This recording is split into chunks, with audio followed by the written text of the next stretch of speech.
worldliness. What has happened is that many of us have been conformed, our mindsets have been shaped, are being shaped by what we keep seeing and visualizing around. They are being shaped by social media. They are being shaped by all we see. So we've become so worldly. Just yesterday, we were watching a program. Some people, you might watch it on TV. It's called Family Feud. And just yesterday, they were showing it. And the first question they asked give 6 or is it 8 reasons, qualities that makes a man attractive to a woman. Immediately they said that even I knew what number one answer would be. Money. Everyone said money. And money was up there. I said, that's an easy question. But can you see? It is about what we can see, what is worthy. Then the rest of the answers were so funny. I remember six pack. Height. 6 pack. Height. There was one. Beard. Beard. You know, I was watching it with my wife. When I saw body 6 pack, beard, I said, I thank God you married him. Because we certainly don't have beard. Some of us are nearer the ground than others. You know, we thank God. Or else some of us will never get married. And yet, that is what we are being conformed into. You see, if you want this thing, it's not as if there's anything wrong per se in this thing. But when it becomes the fundamental for you choosing a life companion, it is wrong. And that keeps giving is part of the problem. So this worldly manner, then you hear things like, how do they say? You hear, oh, I only want the soft life.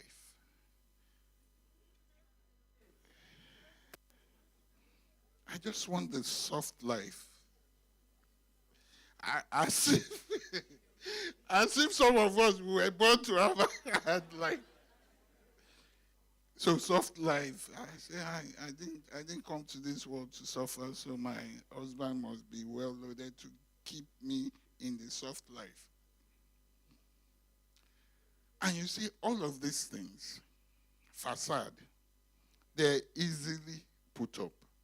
And you see, it has influenced us so much that it influences our decisions. I'll give you an example, a real-life social experiment they did. It was in America, in Los Angeles, right? This professor, right, he conducted this experiment. So what they did was that they got 4 women they were singles in their late 30s, early 40s, and they got them to sit down in an outdoor restaurant. And then the moderator would then point to any man and tell them to score the man over 10. So any man going, score that man, they'll give them score. So now this professor was actually the one who did the experiment. Someone who must have been in his mid-50s. A typical professor, his hair was like that. He had mustache that was dropping and everything. So he just walked by. They said, score that one. They gave him 2 over 10. 1 over 10. I think the best was 3 over 10. They gave the man. Now, immediately the man passed. What they didn't know was that the man, just right around the corner, there was a salon, right, a male salon. So immediately while they were still at it, they quickly did a makeover on the man. They gave him cool haircut, everything. They decked him in Versace designer clothing. Then he went back again. Then this time when he was coming, he was driving a white 2-door Rolls-Royce Phantom convertible. So as he came out, he came with the car. As he got out, he was walking. One lady said, yeah, that's what I'm talking about. 8/10, 9/10. I'm sure one would have even given 11 if possible. Right? But can you see the same person is the same way you see we're just being conformed.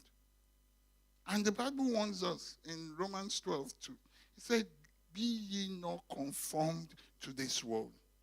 Because it is shaping the way we think, the way, the actions we take. So we spend our times on social media, and slowly we're being conformed. It will affect, we'll be thinking of, the partner I want to marry, will she be Instagrammable?